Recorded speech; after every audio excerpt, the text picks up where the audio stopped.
अस्सलाम वालेकुम।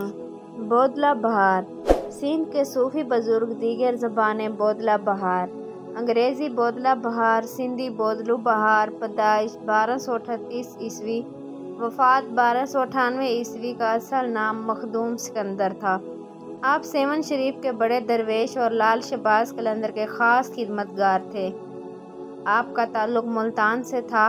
मखदूम सिकंदर बोदला बहार, सिंधी बोदलू बहार, लक़ब बोदला बहार, दीगर नाम बोदलू बहार, बोदला बहार और सिकंदर बोदला, ज़ाती पैदाइश 602 हिजरी 1238 ईस्वी ओय शरीफ, वफ़ात 694 हिजरी 1298 ईस्वी, सेवन शरीफ, मदफन सेवन शरीफ, सिंध पाकिस्तान, मज़हब इस्लाम, दीगर नाम बोदलू बहार, बोदला बहार और सिकंदर बोदला, सिलसिला कलंदरी सिलसिला कादरिया मरतबा, उस्ताद उस्मान मरवंदी मकाम। सेवन शरीफ दौर 12वीं-13वीं सदी पेशरू, लाल शहबाज कलंदर, विलादत बासादत।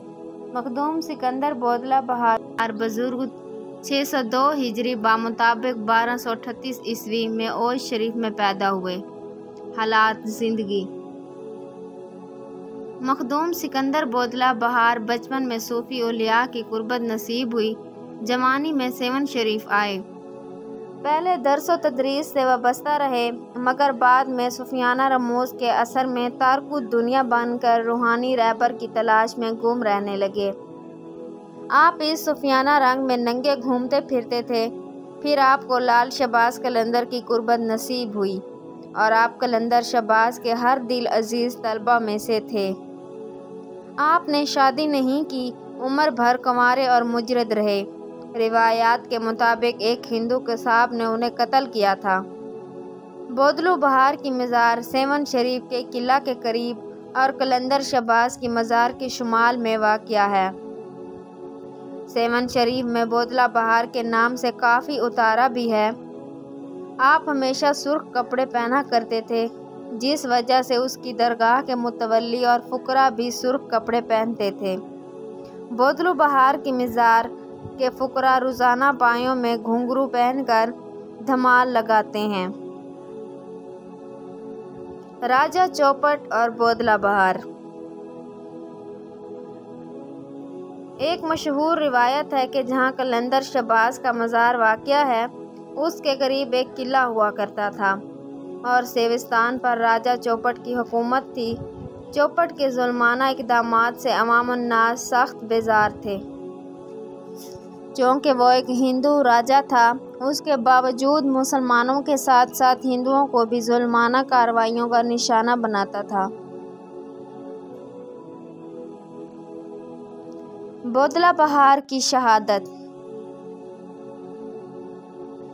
इन्हीं अयाम में लोगों ने बादशाह को बतलाया कि एक मजज़ूब कलंदर शहबाज का दीवाना है और उसको सारी दुनिया में लाल शहबाज कलंदर से ज़्यादा कोई अजीज़ नहीं। बादशाह को शदीद गुस्सा आया कि मेरे खिलाफ लाल शहबाज के हक़ में नारे लगाने वाला कौन है। उसने मजज़ूब को अपने पास बुलवाया और कहा, क्या तुम ही नारे बुलंद करते फिरते हो? राजा चौपट को उस मजज़ूब ने जवाब दिया, हाँ मैं ही हूँ, नारे लगाता हूँ, मेरा मुर्शिद लाल सही है।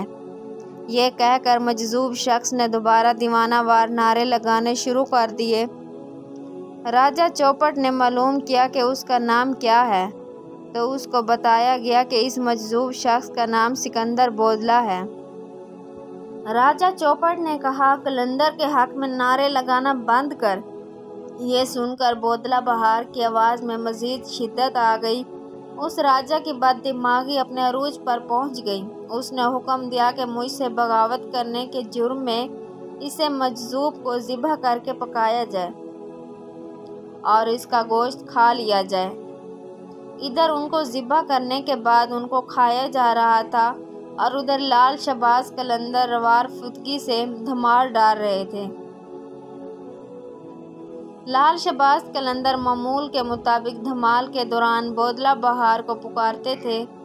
उन्होंने जैसे ही उनको पुकारा, मुख्तलिफ रिवायात के मुताबिक जिन जिन लोगों ने सिकंदर बोदला का गोश्त खाया था, उन पर अजीबो गरीब वारदात गुजर गईं। جو بوٹیاں وہ کھا چکے تھے ان کے منہ اور معدوں سے نکل نکل کر لال شہباز قلندر کے پاس جمع ہونا شروع ہو گئیں۔ جب بودلہ کے تمام اعضاء جمع ہو گئے تو ان اعضاء نے ایک جسم کی شکل اختیار کر لی اور دھمال کر کے دوبارہ جسم ٹکڑے ٹکڑے ہو گیا۔ پھر یہ منظر دیکھ کر راجہ چوپڑ گھبرا گیا۔ لال شہباز قلندر نے راجہ سے کہا، تو نے میرے مرید کو شہید کر دیا، تو نے ایسا کیوں کیا؟ راجہ نے گھبراتے ہوئے جھوٹ بولا، اس مجذوب کو اس کے لیے قتل کروایا کیونکہ میرے قلعے کی ایک دیوار میں کھڑکی ہے جہاں اکثر میری بیٹی بیٹھا کرتی ہے اور بالوں کو سنوارتی ہے۔ اس کے بالکل سامنے یہ مجذوب رہتا تھا اور میری بیٹی کا عاشق ہو گیا۔ مجھے علم ہوا تو میں نے رسوائی سے بچنے کے لیے اسے قتل کروا دیا۔ لال شہباز قلندر کی بد دعا۔ لال شہباز قلندر نے راجہ کو نصیحت کی کہ اس کا نتیجہ راجہ کو بھگتنا پڑے گا، مگر راجہ الٹا لال شہباز کو دھمکاتے ہوئے محل کی طرف لوٹ گیا۔ پھر لال شہباز قلندر اپنے مرید کی یاد میں بے تحاشا روئے اور راجہ چوپٹ کو بد دعا دی اور راجہ کے قلعے سمیت اس کی بستی الٹ گئی، جس کو آج الٹی بستی کہا جاتا ہے۔ معلوم ہوتا ہے کہ اس بستی کو جیسے کسی نے پورا کا پورا الٹ دیا ہو۔ وصال۔ مخدوم سکندر بودلہ بہار کو 694 ہجری بمطابق 1298 عیسوی کو راجہ چوپڑ نے شہید کروایا تھا۔